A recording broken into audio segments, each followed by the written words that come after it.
Here is something Rome understood that most people never think about. The way you died said everything about who you were, not just in terms of suffering, though that was real. Not just in terms of spectacle, though that was real too. But in terms of legal status, social class, and the precise position you occupied in the Roman hierarchy. Rome had a system, a ranked, codified, deliberately calibrated system that matched the method of execution to the status of the condemned. The same crime could get you a quick, private death, or a prolonged, public one, depending entirely on who you were. Citizens died one way, non-citizens died another, slaves died another still. And in the arena, death was a spectacle, engineered, staged, and watched by tens of thousands. This is the story of Roman execution, how it worked, who decided, what the hierarchy looked like, and what it tells us about the values of a civilization that was, in its own terms, extraordinarily concerned with justice. Don't go anywhere. This one is important. Let's start with the highest form of execution in the Roman system, the one reserved for Roman citizens, decapitation. In Rome, a citizen condemned to death had the right, in theory, and often in practice, to be executed by beheading, a swift stroke of a sword or an axe. Death was instantaneous, or close to it. The body was intact, there was no prolonged suffering, no exposure, no public humiliation of the physical self. This was not mercy for its own sake, it was a reflection of the legal and social status of the person being killed. A Roman citizen, even one condemned to death for a serious crime, retained a form of dignity in death that was legally recognized. The law protected them from the most degrading forms of execution, not because Roman law was soft, but because the distinction between citizen and non-citizen was the foundational principle of Roman legal identity. The most famous example of citizen execution in Roman history is also the most debated, the execution of the Apostle Paul. Paul of Tarsus, according to early Christian tradition, was beheaded in Rome, not crucified, as his non-citizen contemporary Peter was. The distinction reflects exactly this principle. Paul claimed Roman citizenship, and if the claim was accepted, beheading was his right.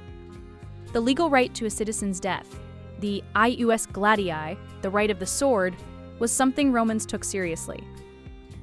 Cicero's speeches against Verus and Catiline make reference to the proper treatment of citizens. The execution of citizens without trial was one of the most serious political accusations a Roman could level against a magistrate. For non-citizens convicted of capital crimes, the protections did not apply, and the methods became considerably more severe. Let's talk about crucifixion. Crucifixion was not invented by Rome. The Persians practiced it, as did the Carthaginians. But Rome systematized it, industrialized it, and deployed it with a precision that made it the defining form of Roman execution for the provinces. It was reserved, primarily, for non-citizens, for slaves, and for specific categories of offense: rebellion, sedition, banditry, murder of a master by a slave. Crucifixion was not just an execution, it was a message. Here is what it actually involved.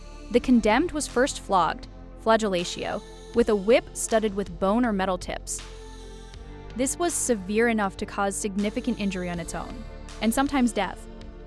The flogging weakened the person before the crucifixion began. Then came the carrying of the patibulum, not the whole cross, but the horizontal crossbeam, which the condemned carried to the site of execution. The upright post was usually already in place, reused for multiple executions. At the site, the condemned was stripped and nailed, through the wrists or through the forearm just above the wrist, and through the feet or ankles. The nailing was not what killed them. Death from crucifixion came primarily from asphyxiation. The position of the body on the cross made breathing progressively more difficult, as the muscles supporting the chest fatigued. To breathe, the person had to push upward with their legs. As they weakened, this became impossible. Death could take hours. It could take days. In extreme cases, guards were posted to prevent the removal of the body and to ensure that death came naturally from exposure and exhaustion. To speed death, soldiers would sometimes break the legs of the crucified, removing their ability to push up and breathe, causing rapid asphyxiation. To confirm death, a spear thrust to the side was sometimes used. This detail appears in Roman sources entirely aside from the Gospel accounts. It was standard procedure. The body was typically left on the cross afterward. This was part of the punishment. The denial of proper burial, considered by Romans to be a serious additional injury to the condemned and their family. In some cases, bodies remained until they decomposed. We know crucifixion was real not just from literary sources, but from archaeology. In 1968, excavators in Jerusalem found the bones of a man named Yehohanan crucified in the 1st century AD. A nail, still in place, had passed through his heel bone. The nail had bent against the wood, making it impossible to remove, and so he had been buried with it. One man, one nail, 2,000 years. Now let's go to the arena. Because execution in Rome was not always a matter of legal procedure and official judgment. Sometimes it was entertainment. The damnatio ad bestias, condemnation to the beasts, was a form of execution that took place in the amphitheater before a crowd. The condemned, typically criminals, prisoners of war, or Christians during periods of persecution, were brought into the arena and attacked by animals. Lions, bears, leopards, wild boars, bulls. This was not accidental or improvised. It was staged. The animals were selected, starved to increase their aggression, and released at a moment calculated for maximum dramatic effect. The condemned might be armed, giving them a minimal chance of survival that extended the spectacle, or unarmed, in which case the outcome was not in doubt. The crowd watched, they cheered, they booed, if the animals were slow, or if the condemned was already too injured to provide satisfying action. The editores, the organizers of the games, competed to provide the most impressive and varied beasts, the most dramatic confrontations, the most memorable deaths.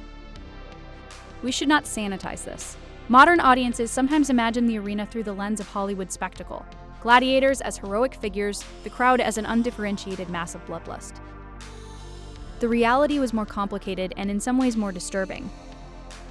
Roman audiences included educated, philosophically sophisticated people, senators, equestrians, the same men who quoted Cicero and Virgil and read Stoic philosophy.